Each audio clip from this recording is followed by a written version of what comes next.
welcome to If This Then What, where we connect the dots and explore the big what ifs that are shaping this world. My name is Joshua Giles. I'm your host. That's Cydney Davis. Cydney, how was your wonderful weekend? I know you just had your birthday and got to spend some time with family. How was that? Yeah, it was great. So my birthday's February 2nd. And then my dad's birthday's February 4th. So I actually got to throw him a surprise 70th birthday for my birthday. Wow. And my son's Yeah. birthday is February 3rd. So if this then Good what? people. We're just good birthdays just happening the second through the fourth. Yes. We'll just we'll, you I feel like next year we need to have a joint birthday party. I think Me that and I think Anderson. I Come on, think bud. I think you, Anderson, and your dad need to just like Ooh, can we do a go cake in. smashing? So my son turned 1, and Uh, he was, like, just, like, poking at the cake. Like, we were all for it. Like, we were like, "Let's create the mess. Let's let's do all the things," and so the fact that he didn't just, like, that's ruin all of his hilarious. clothes and table, like, he literally was, like, poking it where it's like, he where the my all my friends are over, like 30 people crowded around our dining room table, and like some of them's got their phones out recording, and he's just like, "Poke," and you're Poke. just like, and he's like, he's not even interested. Like my mom goes over and like puts like some icing in his mouth, and like just to like, "Hey, this is some good stuff," and he's Tastes just like, good. not doing what you want me to do, people. So yeah, that was my weekend. I'm so happy that we have all these birthdays in common. It'll be easy to remember. I am too. Yeah. Well, cool. Also, side note, I just have to say, I still just think it's so cool that our intro video was you made it with AI, and it's so It's dope. I just like it makes me so proud every time it influences us. I think it's so like every time I do it, I kind of go back to like what it took to make it and how simple it was. Like it's like and how early days it is. Like the Yeah. fact that you could create something that good this quick, like that fast in like the cycles of Yeah. like new world that we're living in is like you can just like it's got like a few messes up. Like it's just the whole thing. It just excites me. I know Um, it already feels like an antique, you know? yeah, And it yeah. wasn't made that long ago. It feels like you could like I could go in and do the exact same prompts, the exact same process, and I would come out with a product that was probably 10x better. Like Yes. that's how I feel at his advanced, and it's we've only been doing this 7 weeks. This is 7 episodes in. That's Congratulations, wild. by the way. We've not gotten to 10 Congrats to you yet. too. We need to throw a party when we get to 10. But the fact that we got 7 weeks in, we've explored some really cool things. I actually this this week, whenever I was trying to find like AI in the news, I was like, man, we don't have a $500 billion project to talk about, or like Nvidia's stock collapsing 17% because a Chinese model came out. Like, where's the Right. news? Come on, AI world. Right. So, well, before we get into AIs in the news and how we used AI this week, I had some things that I came across in my general world that I just wanted to casually bring up. And one of which is from our good Twitter friend, as Pliny the Liberator out there jailbreaking all the things AI. And this week, OpenAI launched their version of deep research, which is Google Gemini's deep research, not to be confused with DeepSeek. Deep research went and like made a PhD level um, essay that was hyper cited, and you would go through 100 websites, and it would cite 60 of those, and it would tell you where it was citing them. And basically, OpenAI came out with the same kind of concept. They just hooked it up to better models, in my opinion, and they like ask you different questions. Anyhow, Pliny, our favorite man, got it to produce a PhD drug recipe for DMT. So I just thought that that was hilarious. Sydney, your thoughts? Well, it's gonna help me start checking some things off my bucket list, I guess.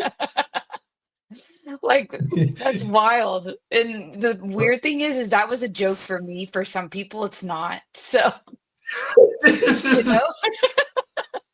like what went through my head was like, Mhm. what? Like I don't need to do the DMT, but it would be kind of cool to be like, I have zero chemical skills whatsoever. And if you could just be like, you could be like, Josh, or go make synthetic DMT. Like, let's just see if he can do it. Let's see if this monkey can dance to the correct OpenAI tune. I just thought that that was hilarious. I mean, And someone's gotta then test it to see if it's right. is that It's your not gonna job, be Sydney? me. No, it's not I gonna be was me. So then the other thing that I thought was kind of cool. So I'm always on the lookout for something that has either affirmed something that we've previously said or Mm, is kind of like a callback to something we said. So Pliny the Liberator, I think he's going to be a mainstay on this show. What is we might have like a like Pliny corner or something where we're like, what's happening over in the jailbreaking world? I But love it. I There's think only that, one problem I have with that. what's you got? In my head, his name is pronounced like Pliny, like a pirate, because he's like Maybe it is. pirating OpenAI, but you keep saying Pliny, and to me it's Oh man. Pliny. Oh, am I the lame guy that's been mispronouncing somebody? I think it's actually like if you're like into like nerdy things, I think it's actually a call to like a book or to a show or something. I'm gonna get roasted by whoever is actually like a fan of whatever Pliny the Liberator. Um, I'm gonna get roasted by them. But so that was that one. The other thing was that it was a callback to when we talked about 60 Minutes going in and doing Conmigo. We talked about how would you, if this was possible with Conmigo, what was the prompt that they were putting in to make it interact with the student, and how could you use that into the Mm, business world? So that was kind of the concept that we did. And I follow Chat or OpenAI on LinkedIn, and they will repost people that tag them in the way that they're using them. And they reposted this the other day where a professor at Harvard created their custom GPT and gave it instructions like, you're a friendly patient instructor. Like, you're not like, it'd be funny that how much the word friendly is doing in that you're a friendly education instructor, right? You could be like, you are a funny instructor that just roasts the students. And that might work in some like some areas. But yeah. basically he's like, you're the instructor, make sure you only stick to the syllabus, make sure that you do all the steps to the project before you do the project. And he's basically grounding this AI to like make sure that it always does the thing that it does, and it's just there to have a conversation um, with the AI on that level. And I just think that that is a great use case, and it just confirms what we said 6 weeks ago. And I just thought that that was cool. I think that is cool. Um, One of the questions I want to ask for asking for a friend Okay. is so if I wanted to, one of the things that I've been wanting to better understand, as I mentioned in past episodes, is get a better knowledge of history, especially US history and world history. Okay. And while I know that I can look up videos and all of that, I would like to have a way to be able to interact with AI to have it teach me because I am someone who learns by thinking out loud. And so let's say my friend wanted to try doing this. How would you go about implementing it? Man, when you were telling that story, this is so silly. Man, I wish I could think of the name of the movie. It was a movie that came out back in the 1980s, and it was basically them. getting locked into this courthouse, and they wrote the Constitution, and it was like told from like the point of view of I think it was Hamilton or one of the main writers of the Constitution. And it was like one of those like mainstays that you watched back in middle school every single year, and it's got some like real references. I remember it was made by BYU because it stuck out like at the very beginning of the Huh. movie. It says made by BYU. Anyhow, it is free on YouTube right now. And so if I was wanting to learn about how like what made the part of the Constitution and like what was kind of like the background of the founding fathers, Mm, what I think it would be really cool is if you went to that movie on YouTube free mhm. and you pulled the transcript that was in open source transcript and you Okay. put it into ChatGPT and you said, fact check this. I'm watching this movie. Fact check this transcript. Give me an outline of the topics that are going to be covered. And then once you like made it think about what your transcript was and then the topics that was covered, you could then say, I'm going to watch this movie and I want a AI that will interact with me in different parts of the movie. And you could then say it says it'll say that's a great idea, and then all you have to say is create the knowledge file that would make this custom GPT a thing. And it would write the knowledge file so that you now have your viewing partner for that movie. And it's Wow. going to be fact check, and it's going to be like you could type in George Washington just said X, Y, and Z at this constitutional convention. Was that true in the movie? And it could come back and say, the movie did say this, but it's actually that. And like it's already pre-built into knowing what you're even talking about. Wow. That's how I would tell your friend to have a study buddy while Huh. watching a video. Interesting. See, where I do like the video part. Um, I'd love for it to be able to do the video or just talking through history and learning, but the video part's interesting because then you can, even if it's not something that really happened, but let's say like a book, JD, or not a book, a movie that JD and I watched recently, well, movies that really impacted our lives and we enjoyed having the conversation with each other was The Matrix. Mm. Um, and so it would be cool to create, not everyone has a husband that you love to hang out with and talk to. So maybe having a chat GBT that can be able to talk through that with you, that would be exciting.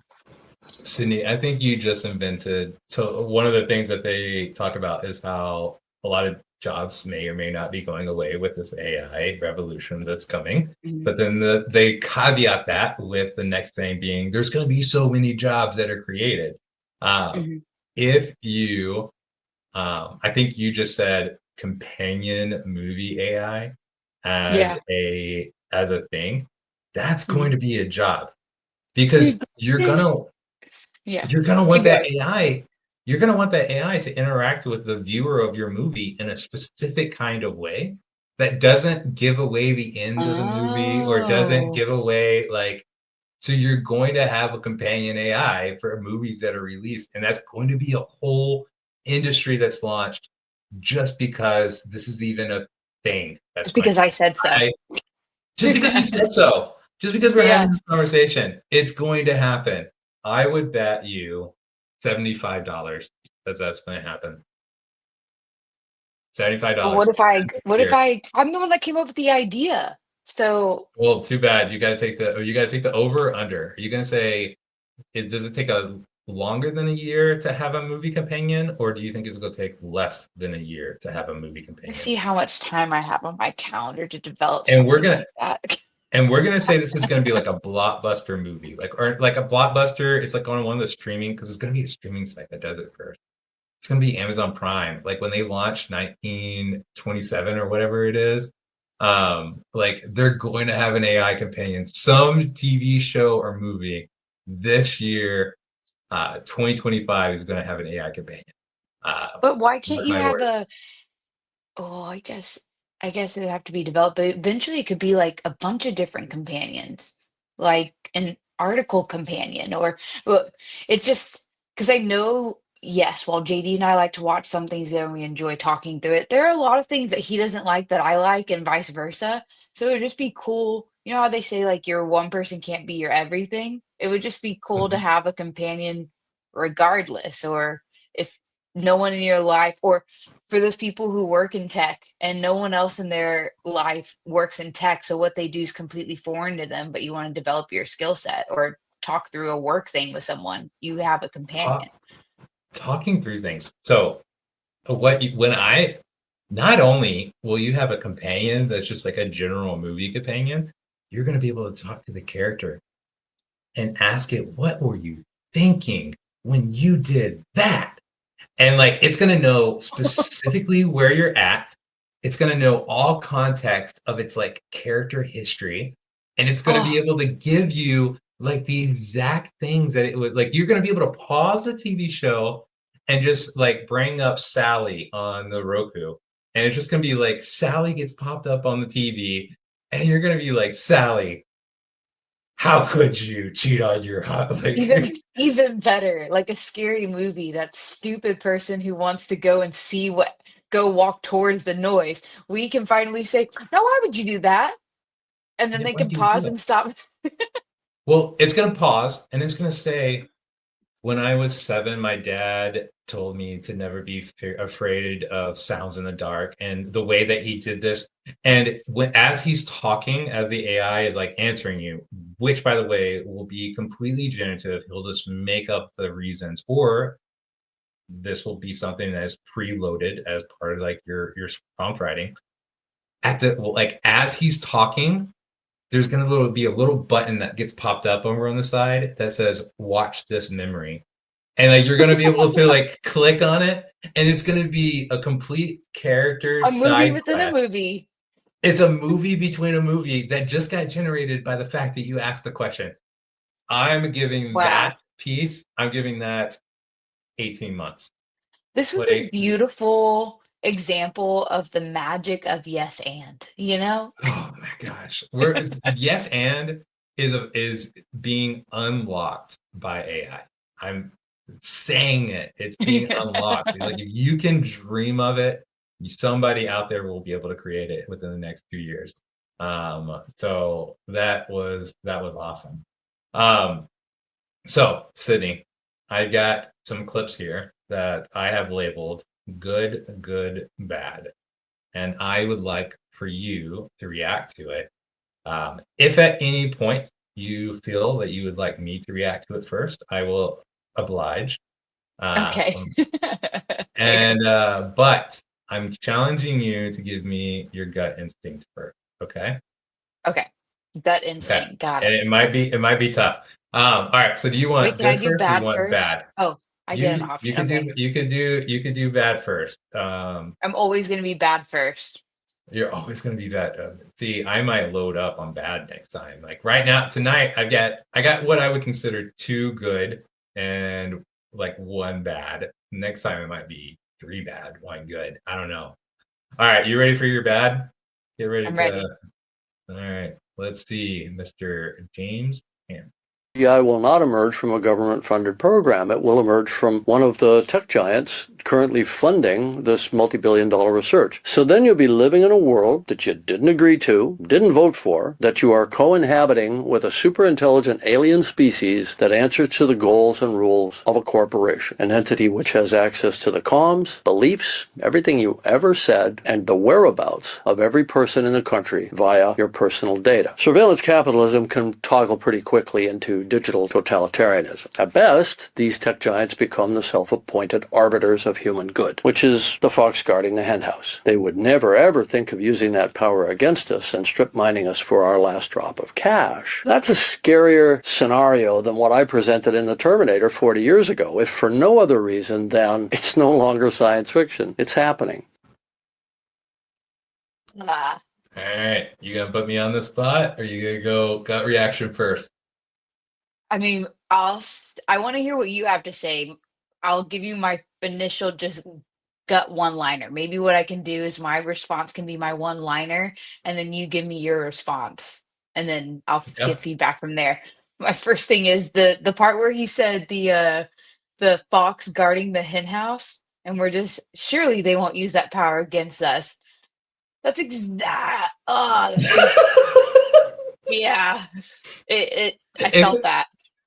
especially because it's like it's not specifically talking about AI being the bad Mhm. person.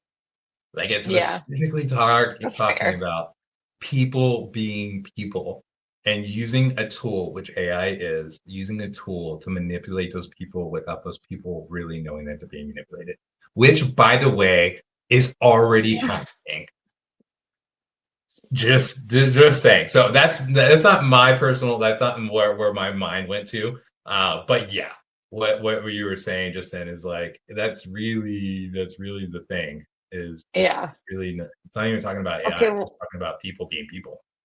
yeah. So what were you thinking?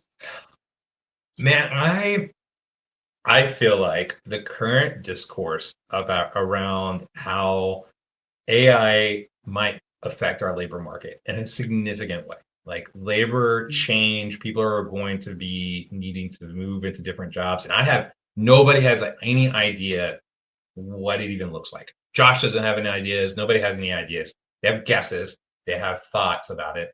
But Some have all bets. some of them have bets. but what I would say is like everybody knows that this is going to severely affect public labor, like our labor supply and like what that labor does. And I want people that is actually out there talking about it. And Tom Bilyeu, the host of Impact Theory, he constantly talks about the fact that you need sci-fi writers that come together and they talk about the what ifs, the good, the bad, and like how to prevent it. Because the sci-fi jobs, I hope that I'm quoting him correctly. A sci-fi writer's job is to imagine what caused the traffic jam, not the traffic. So they're constantly trying to figure out what would be the dominoes that would lead to these things to happen. And what better people to have in a room to discuss how to manage this in real time. Instead, everybody's got the one-liners, the clickbaity things, and it's not Josh that should be having these conversations. It should definitely be way smarter than me. But these conversations need to be happening in like a legit non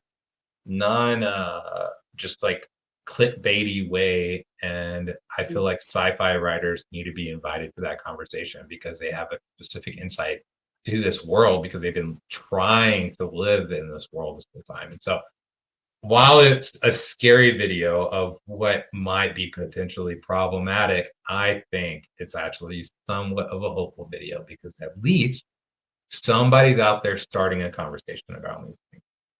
So that was Yeah, my I thought. think I love that thought. One of the um is it a coincidence that I just said that we just went through a yes and? I feel like we just played a mini session of being one of these sci-fi writers, what we were just doing. And yes and is widely used in the acting world. And so I just think that they've gotten really good at yes anding and getting to a story. Um, so, and we're playing a very, very small part in that. We are no James Cameron. But that's the goal of this, that's the Yeah. goal of this podcast is to create the conversation around it, right? It absolutely is. I love that. I don't love it yet.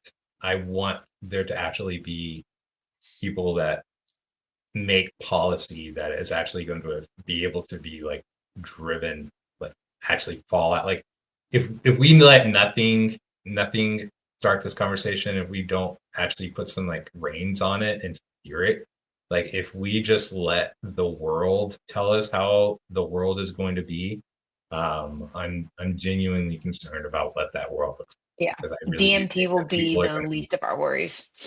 yeah, I think that people are going to people and they're going to focus on their profits, and that may not be necessarily the best Yeah. for civilization as a whole, but Yeah. it is what it is. So that's the bad. Let's go to a good. So I got Gary Vee talking about the future of potential marketing. Alpha won't even know the concept of search engine. I've watched 15 and 16-year-olds shift their parents' behavior from Google to ChatGPT at scale, and it's just starting. By show of hands, how many people here would say that if Google disappeared off the face of the earth tomorrow and there was no AdWords and SEM marketing, that would be detrimental to your business? Raise your hands. Immediately, diversifying away has to happen because the behavior of search engines is going to look like the behavior of the yellow pages in the next decade. It is very clear that AI, chat, and behavior is going to eat up all of it. Google is trying to put itself out of business with Gemini, but just search is a major shift for people because the consumer behavior is moving. So I labeled that good because it's predictable. It's something, if you're paying attention to it, right? No, it should be, you should be skating to where the puck is going. And I love somebody that can very clearly articulate that the puck is leaving the search engine. And the me and you that's been interacting with ChatGPT knows that it's going to be leaving it. And the fact that you can articulate what that's going to be, it's a good thing. So, Cydney, thoughts? Yeah. No, I do think it's a good thing. One of the lenses I'm looking at it from is I've been listening to the Journal or even the Morning Brew where they talk about like the brotherhood between Google and OpenAI. And so it's just interesting to think about whenever then Gary's video directly talks about how Google search engines going away. They're basically putting themselves out of business, and it now gives. I mean, it's just something you already knew, but again, he put that into words of connecting those dots. And yeah, Google's just been at it for a while now. It does intrigue me about those partnerships separating because now ultimately I don't know, it's just interesting because they all made an investment in the advancement of AI and now they're starting to split off. So it almost feels like everyone who's involved was in the same room to begin with in some way and have now split off and slowly becoming competitors and stuff. Am I making any sense at all? I think you are. I think this goes even back towards more of that public discourse thing. Like if you just let companies,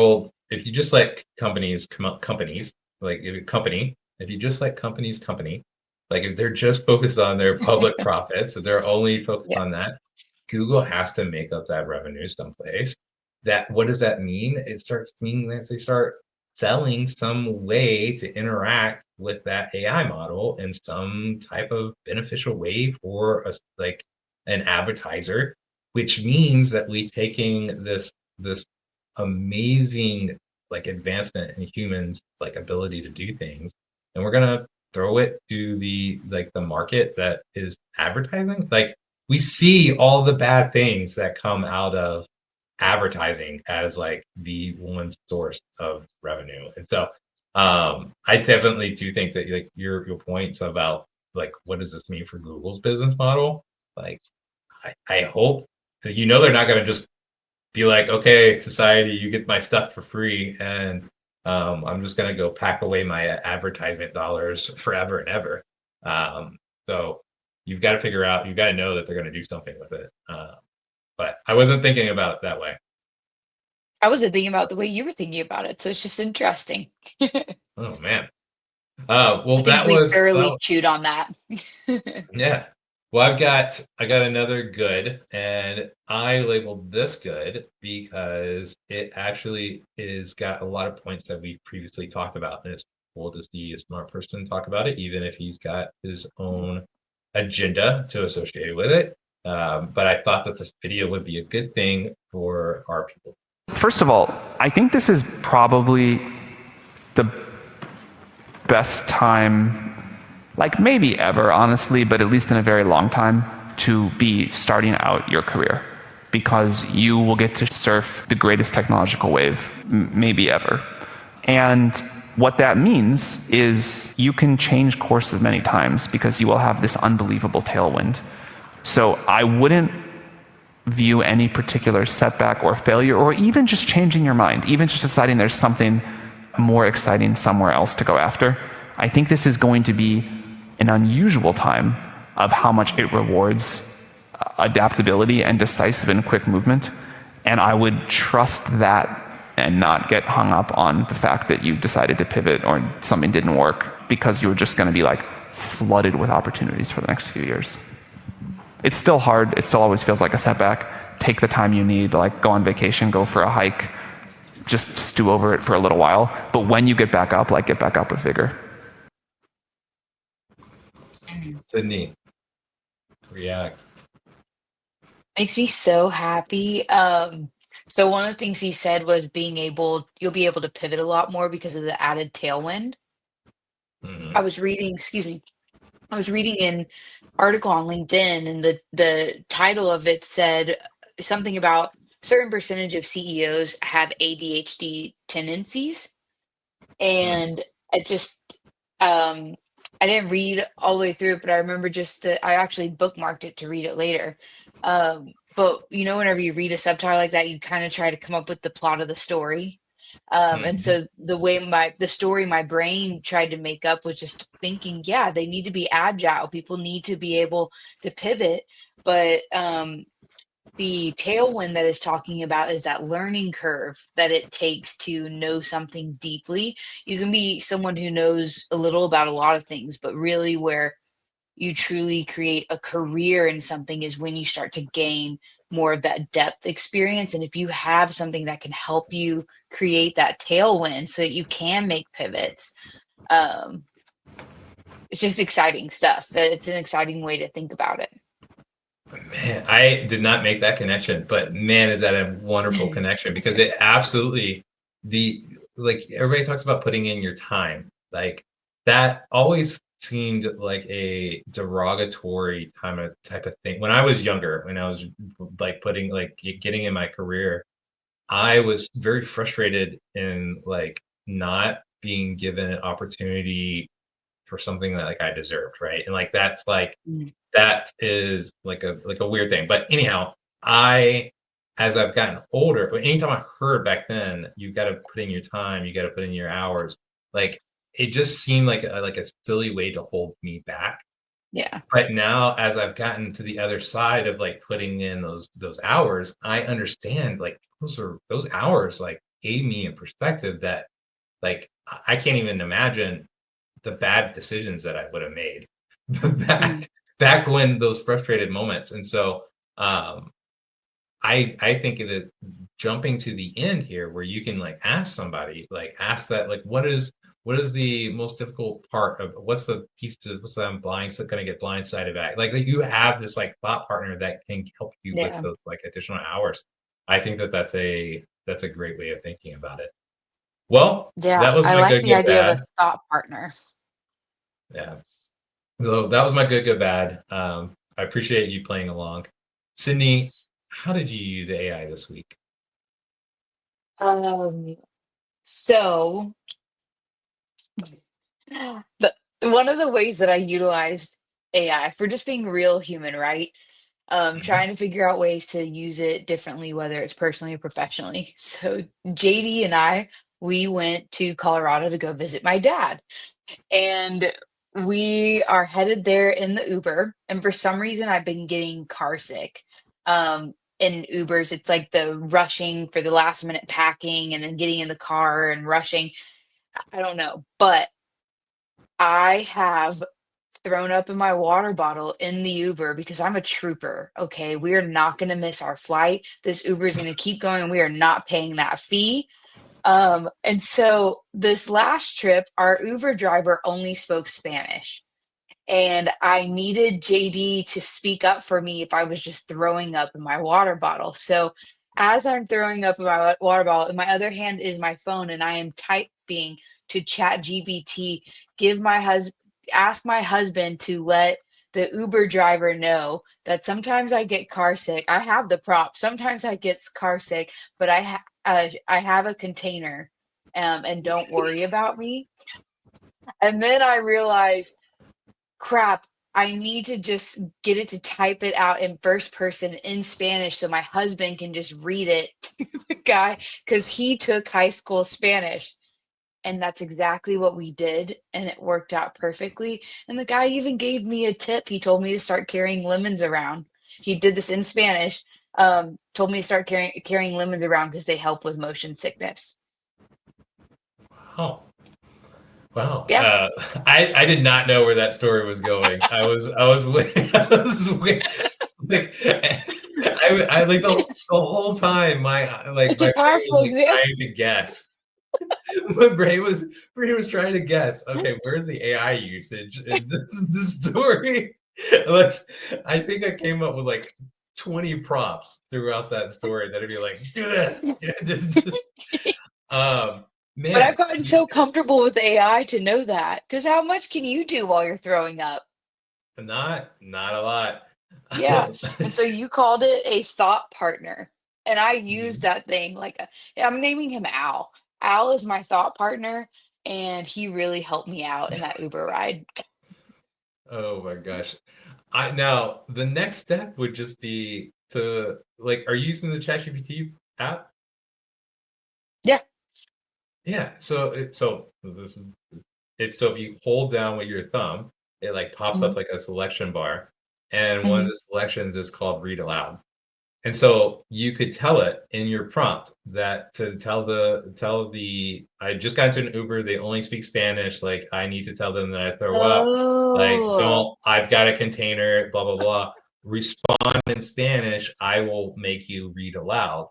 And then whenever and at the end of your prompt say, I'm gonna turn on the mic for his response. That way you can translate it back to me.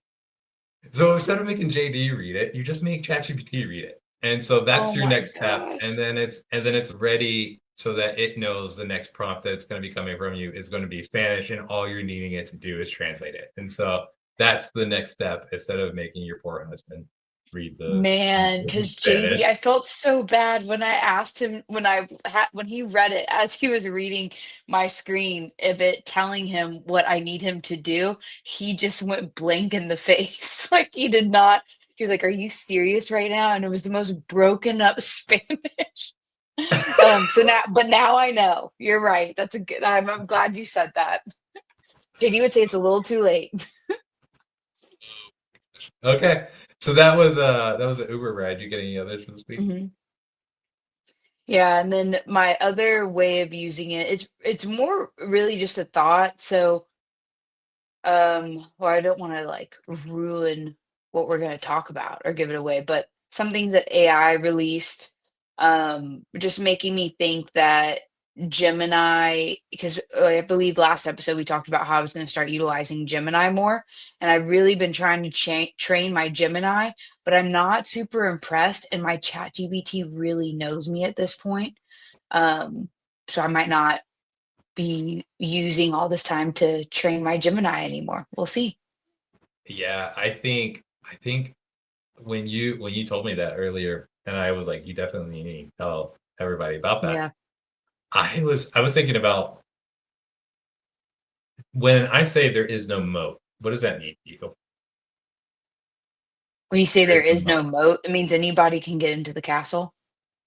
Yeah, right. So a business's moat is its way to kind of fend off its competitors, right? And so Mhm. a big theme, like when you hear the tech bros talking about AI, they talk about the fact that there's no moat to the way, like to the product, because once you can just distill a model for $6 million and somebody spent $100 million to create it, then there's Mm. no way to fend your competitors off.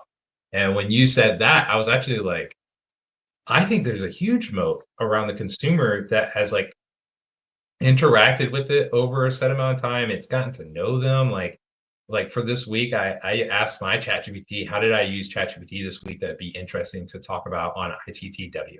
So there's two Mm. things there. First, it knows ITTW is my if this then what. Two, it Yeah. knows that it's gotten transcripts before, so it knows what like types of things I like to talk about this week. And three, it's got all my search, like all my like work that I've done this week. And I don't know if that's a thing that another foundation model can do, but I know that Mhm. OpenAI can do it. And so why would I pay my $20 to somebody else? Or why would I'm I stealing that idea. hack myself away to, like, you had that ability to do R1 on locally onto your computer. Like, why do that? It's got $20 and it knows me so well. I now have to like transfer all of my knowledge files and how I want it to react to me that over to something else. And so I think that's true moats. And that's probably the first time I've heard somebody articulate what a moat might be, as it Yeah. relates to AI. So cool. I appreciate you sharing that. So my first AI use case this week is really not a use case. It's really just like me. Every now and then I'll see something on the internet and I'm like, if I threw this at ChatGPT, what would it think? And so I saw this tweet and I literally just took it's like a screenshot of it. And it says, squint Mhm. your eyes. And so if you squint your eyes, I see Steve Harvey. Who do you see when you squint your eyes?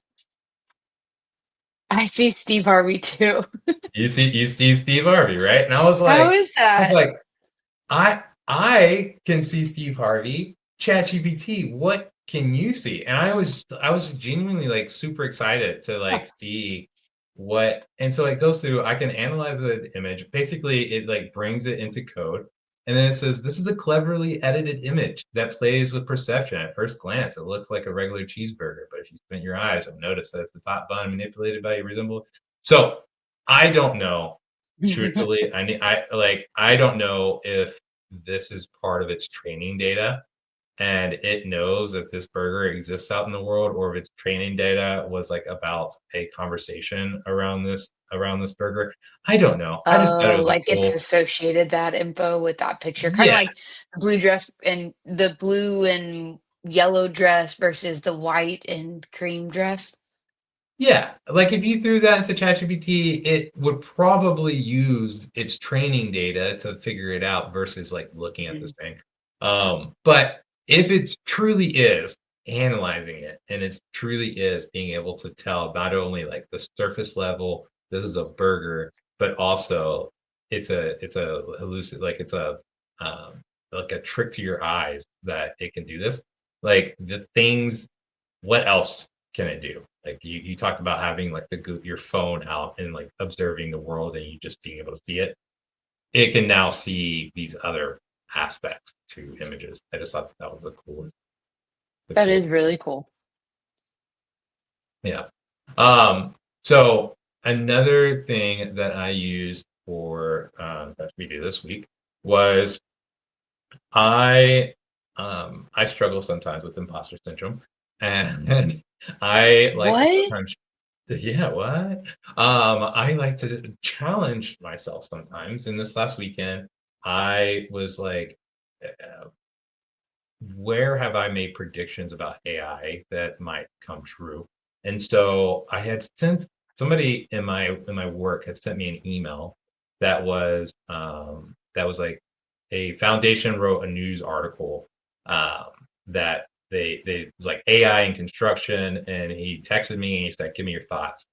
And I gave him my thoughts, and I was like, this was this paper. So my first email was like August. Here, let me show you my screen. My first email was August 2023. So this email is also December 2023. This is my second email, so I referenced my first email. But I was like, basically, I just want to grade me based upon what actually happened in 2024. And so this was, Mhm. I write way too long of emails, but I graded Huh. myself on all the different um, grading your AI perspective evolution December 1st, 2023, based on 2024 development. You get an A+, highly accurate. Your biggest Wow. insights, LLMs as a hub for specialized AI. So basically, I was like, LLMs are just great translators, and then you're going to get AIs that are specialized in a specific use case. And this translator is going to talk to a specialized AI. And that's exactly what is happening. And then from the bleeding edge to cutting edge, I basically was like, hey, they're going to start putting this stuff inside the specific application that you're using. And the timeline is going to be about 6 months before they start to release it. I said data analyst wasn't going to be a job anymore. It's going to turn in more into a validator. And there's like multiple news articles. And so there's just all these different things that basically was like, hey, you got a bunch of these right. And then my one thing that I got wrong, that I was like, what did I get wrong? Was basically I was too aggressive with my timeline. And so I kind of went back in time and kind of like validated something that like I have this time stamped back in August of 23. This is what I was thinking. Back in December of 23, this is what I was thinking. And I made all these predictions and this is what happened. And it was just a cool moment for me to like grade it. And I know that that's it's helping me a little bit with my imposter syndrome. So just because I was a little bit correct. Yeah. Well, one, I love that you talked about imposter syndrome because everyone gets it, whether they want to admit it or not. Um, so I get it too. I know we've talked about it a couple of times. Two, I love seeing a good job on the A plus. What do you think about, I know we keep betting, but let's start making predictions and then we'll utilize AI to scan what we said in previous podcasts to tell Yeah. us. You know how like you have it fact check? Let's also Yeah. have it track any predictions we made and we'll call it out. And then whenever a prediction's made, if we can train it to tell us, to notify us when we've come up with something that's actually come out. Yeah. So my wife is posting all of our videos to social media, and I'm trying to Thank not you, watch Linda. them because it's probably not good for my psyche to watch anything. And so once we record this, is the only time I'm ever going to see it. But she's been asking me to like help her write some custom GPTs of things that like she's going to continuously do. Mhm. This feels like a natural thing. Do you have a prediction? What do you have like this is how this thing's going to work? Mm, I don't. You- Um, hmm, I say you don't.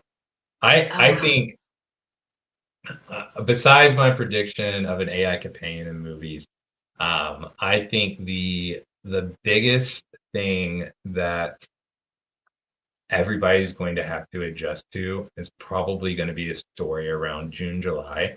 I feel like people are gonna have like this dissimulation, like a disassociation. I did not say that word right. So disassociation from their work and their output. So I've started to do things with my output that is way above my skill level as of like 2 months ago. And so when I've been able to unlock this, I feel disassociated from the output. Like I feel like it's still my thoughts.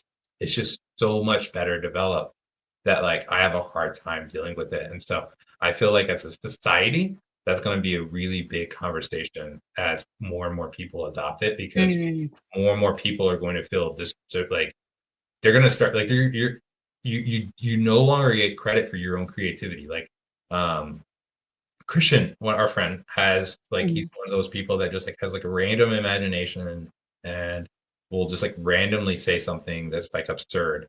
And he wrote this big long essay to all of our wives and was like, "Hey, the University of Houston came out with a jersey, and it was like this request to our wives to like allow us husbands to like buy this jersey, but it was like written in old English.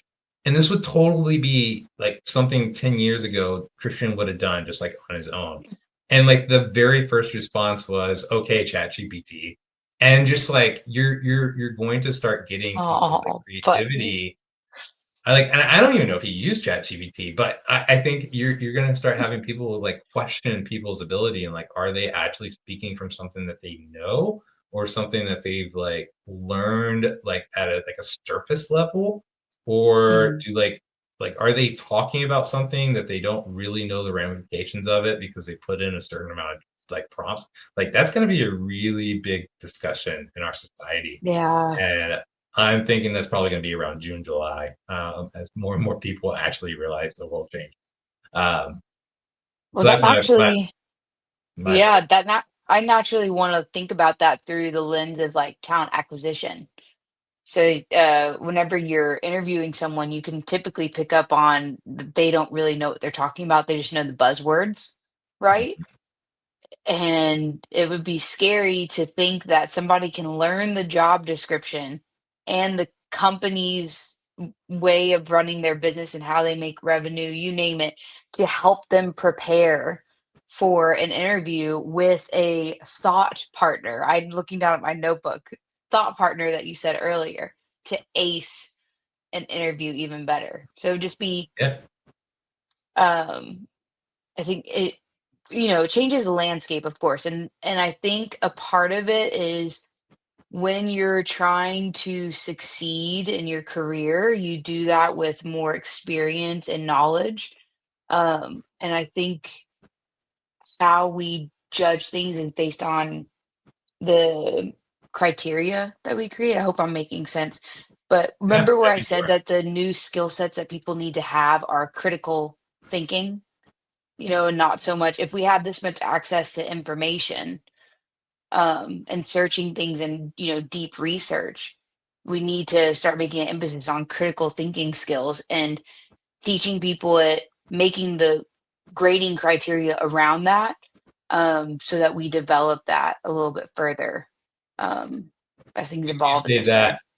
I think that that is appropriate for the next 18 months, right? Like, Mm. are you bullshitting me or do you really know your stuff? Give me the actual like thing. Like when you so if your job actually Tom Bill, you talked about this it's like just in his episode that he released this last weekend. If your job was something to do with YouTube, he's actually going to be like, when you go to YouTube, what do you click to view that stat? Like that you just talked about. Like you physically said that you were on this team that did this thing. What is the actual thing that you did to get to that stat? Like you're actually verifying that they actually know your stuff. Um, but I think that that's going to be appropriate for the next 18 months. But after that, when people's real experience is going like them doing real things in the world is going to be based upon their ability to use AI. I think we're like you have to throw that playbook out the window, and now you're going to start like hiring people based upon like I almost feel like their talking skills, like their ability to like that critical thinking thing. But it's not only just like can you do a job, but like can you even think about if you got a bad hallucination, like that type of thing. Yeah. I definitely think that there's phases to this where it's like, do you actually know the stuff that you're talking about, or did you use a thought partner to like help you develop that thing, or um, are you using will this job require to use AI, and we need to evaluate your ability to use AI. I Mhm. feel like there's like a phase that we're going to go through where people are really good bullshitters versus the ability to use AI. But then it's going to become your ability to use AI. And my last use case for how I used AI this week is actually going to go to a little bit of our AI in the news. My wife and I are big fans of the show Survivor. We Mm. never watch it live. We're watching this last season, and we've always talked about the um, ability to have a camp. So like we always want to play the games that they play on Survivor. Like we always want to have like the skill challenges or like that. Like they just look so much fun. And so Yeah. somebody just start a bar where you could It's like a like tough have mudder. these yeah like all these things that they do. Well, last night she was talking about like actually making a camp where you could like fly in for 2 weeks and you can play like randos and like an actual survivor and there's just cameras set up everywhere you go. And I'm like, honestly, if you're thinking about like 10 years from now, what are the things that people are paying for? It's like human to human experience that has like a unique perspective to it. And like let's Uh, go jump into a survivor thing. And I was like, that's a great idea. Wouldn't it be cool if you had agents to like help you build this company? And so I was like, if you were to create some agents, you would create a CEO that had these type of characteristics to it. And that CEO's first job was to think about two agents that would report to it. And so basically, I kind of like came up with some like thoughts to it. And I this morning, I was like, that sounds like something that I could try to develop. Mhm. And so I went in to OpenAI, and I was like, I'd like your help developing my idea. My wife had this thing for Survivor, but I thought to myself that I'd want to make her a CEO, not personality knowledge file AI, who acted as if the AI was the CEO of the camp that my wife owned. And the CEO would constantly inform my wife of what the AI is doing as CEO. Then I'm being like ultra descriptive of all the things that the CEO would do. And it would then evaluate and develop two other AI characters that would report to the CEO, constantly telling the CEO what it was needing to do as that character based on where the project was, and then giving atomic prompts to be asking an operator. So we have personalities that are thinking of them as certain things. One of their first jobs is to think about who were the most likely people to report to this person. And then have them all three have access to operator to go and do these things out in the real world. I think like how AI agents will be actually introduced, if the more abstract the goal is, it'll be an agent. The more like process oriented, it'll be like an operator system that's associated with it. But the agents will be controlling the operators. So I was like, hey, CEO, imagine in a world that you have access to operator, evaluate two people that would report to you, create your knowledge file for the way that you would act and the things that you would be keeping up with that these agents will be doing. These agents will also have their own access to operator. And Mr. CEO, the first thing that your job is to do is to think of what is the proper file structure that you need to maintain to keep into a mindset of how these other agents are going to be doing work. So as other agents are doing things, they're putting their information that they're giving you into a file structure. And so I made it think of it, and then I told it to actually go and do that thing in Operator. And this is kind of its output. So it kind of gave me in what's called Markdown all the different tasks that's associated with it. And it basically was like, hey, I can't do that. And then I said, navigate to Google Drive. And so I started doing it. And let me jump all the way back here. So the first thing that it did was this is like it going onto my Google Drive. So whenever it needed me to log into my Google Drive, it says take control. And I take control. I give it, like it tells me that it's going to stop recording. And I give all the access to all the things. And then every kind of like decision point, it says, I'm going to do this. You just say yes. And I'm going to do this. I'm just going to say yes. And it's like going down the steps of actually clicking all the things. And these are all the prompts of setting up a structure where the CEO can stay in into knowledge of how each one of the AI agent is what they're doing. And so I thought it'd be cool to talk about that because this is my first time using Operator, and it was just a fascinating to watch a mouse move across the screen to go do the thing. It's very clunky right now. It's very step by step. You've got to hit yes.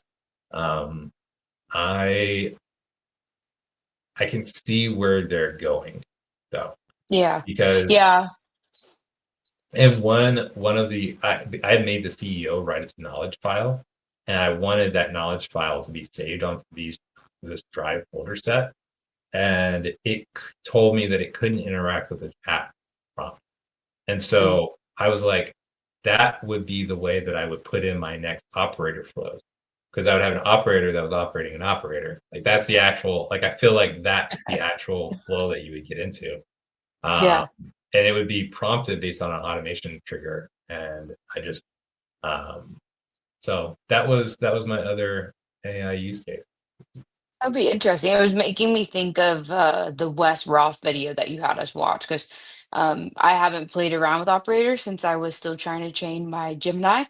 Mhm. But now that I'm coming back to OpenAI, I can't wait to play with that this week. I just thought of a yes and for this. Um, if you're trying to create agents around you. So one of the things I'm certified in, I love personality assessments, and I'm certified in the Berkman. And what added layer would happen if Linda took her Berkman and put it in there saying that the CEO that reports to her needs to report back to her with her Berkman personality assessment results in mind. And so you can slowly build out a team around you that is ideal. And you can say, like, I want someone who balances me out. I think of great ideas, but I truly, if or asking what it would make the ideal partner, the yin and yang to somebody with this personality profile. So that if you are someone who is visionary and thinks of ideas, you would hope that it would tell you that you would need somebody who can help bring you down. Or I'm thinking live about this, right? Or like how you said, to prompt uh, AI to say, if if I were to build, you're talking through the type of business you want, a CEO. If I were to build or create a CEO that would be ideal to succeed in running a business with me, what would I need to consider? And then see what they break down and say, in areas where you're visionary, you need someone who can put behind the process behind it and think through actually making that vision come true. You also need one who can be a bit of a cynic and be the devil's advocate to really make you chew on that information. Or your AI, your CEO can just take on those different personalities. Um, Depending on what's needed by the prompt. I could go on, but I just think that'd be Yeah. an interesting layer to add. You hit too close to a nail with something that I feel like I need to come clean a little bit. I need to Okay. share something that's a little bit embarrassing. So Uh-oh. you're talking about having the Berkman assessment get put in, and Mhm. like this is how you should respond to me, and like this sort of thing. So Yeah. I was starting out in ChatGPT, and they had introduced the custom instruction. So always respond in these types of ways, and anything else, like the question was anything else ChatGPT should know about you. And it was like this, like kind of like you could experiment with it was originally set up so that you could experiment with it. What ended up happening was I put in my custom instructions, and I just liked the way that it was interacting with me. And so I've never adjusted my custom instructions from the like 2 weeks into using ChatGPT, because Mm. I've just gotten used to it. And the first instruction set was the keep it concise, always have a reference, like all this sort of stuff. And I had gotten that from like a random like YouTube like explanation video. Mm. The other thing that was big was it has a question on here that says anything else ChatGPT should know about you. And the person that was telling me about how to use this, they were like, just put like your personality traits or like something like that. And I had just recently had a evaluation, like a psychological evaluation, like one of those, like I don't even know what it's called. It's like they had a consultancy come in and they give you like all these like cognitive tests and like way that you're going to think to thing. Then you have like an hour long sit down with a PhD. It's like pretty extensive, and they give you this like report That's back, like awesome. 10 pages. They give you like report back that's like 10 pages. At the very front of the page, it's got a summary of like who you are, and I like had that fresh on my mind, and I just put that summary into my chat GPT custom instructions, And so I literally, like, a recent evaluation of my psychology has written in the following, like, I literally just have the instructions or Wow. like the summary that was given to I'm me. gonna do this. And I've kind of been embarrassed to tell people that because I'm like, it's kind Why? of like, it's kind of like self, like you feel so strongly about something that like it tells you who you are. Like it seems like icky to me for some reason to Mm, actually like buy into that. But it did a good job of like summaries of things that I think I see in myself. yeah. So I was like, here you go, ChatGPT.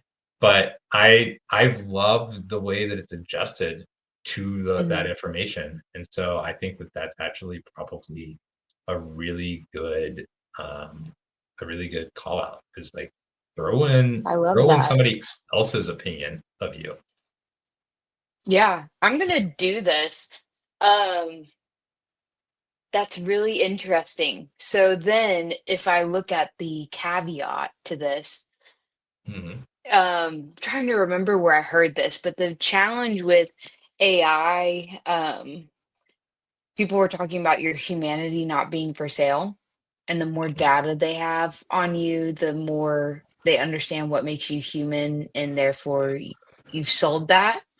So while I want my AI to know me, it's also scary for it to know me because if you know my personality assessment, in what ways can I be manipulated without even knowing?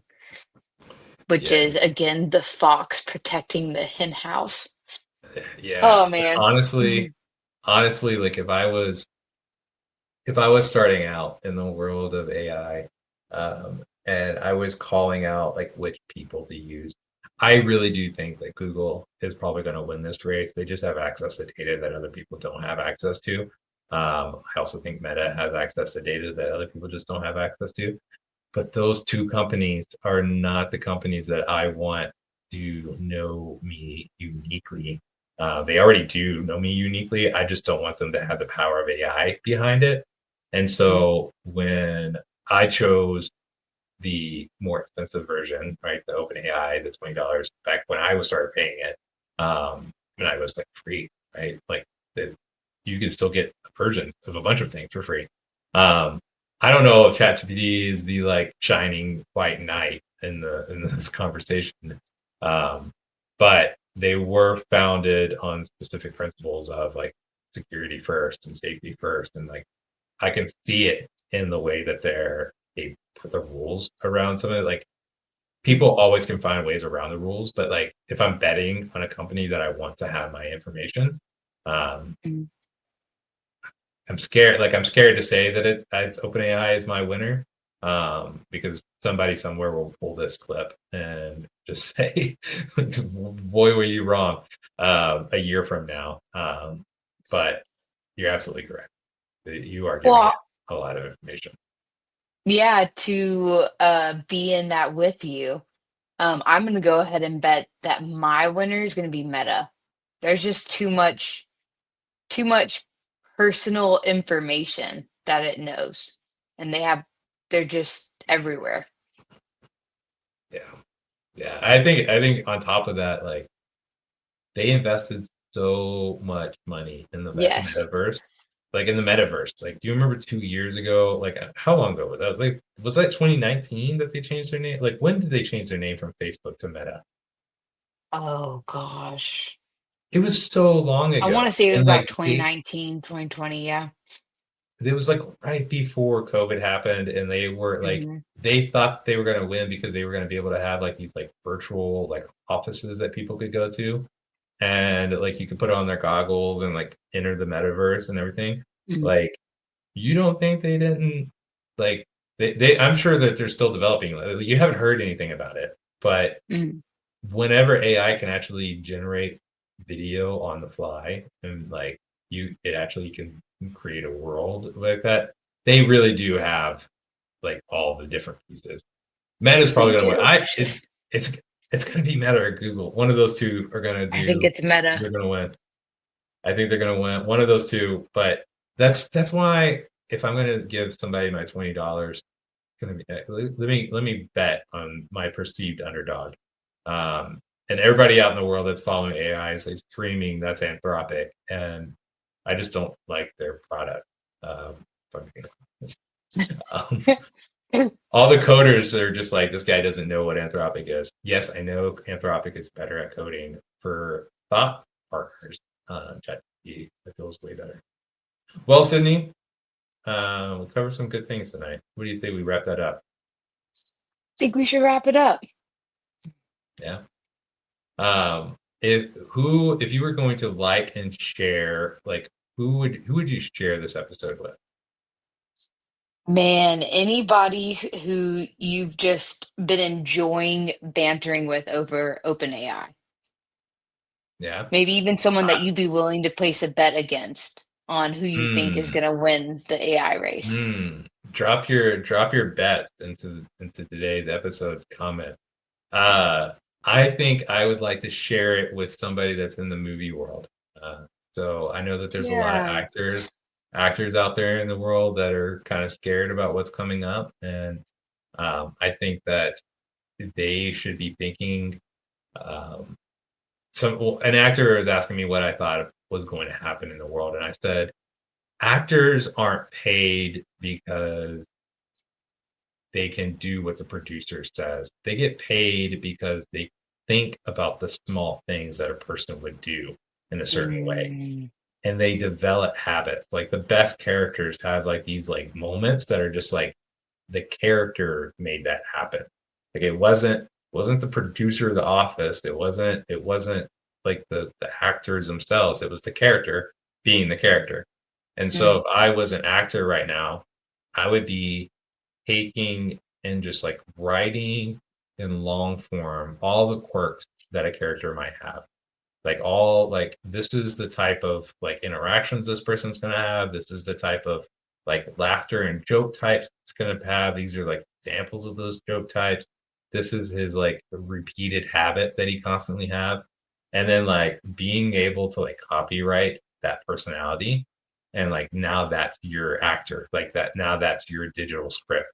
I feel like that's going to be where like people are just going to be able to take people's personalities and just plug it into their world, and we're going to be selling personalities like AI agent. And I feel like if you're an actor and you're script writing, like start developing your character that somebody's going to buy. So send it to a movie fan out there. Well, this has been an episode of If This Then What. I hope you got some good insight. Please like and subscribe. And that is it for today. All right, Mike.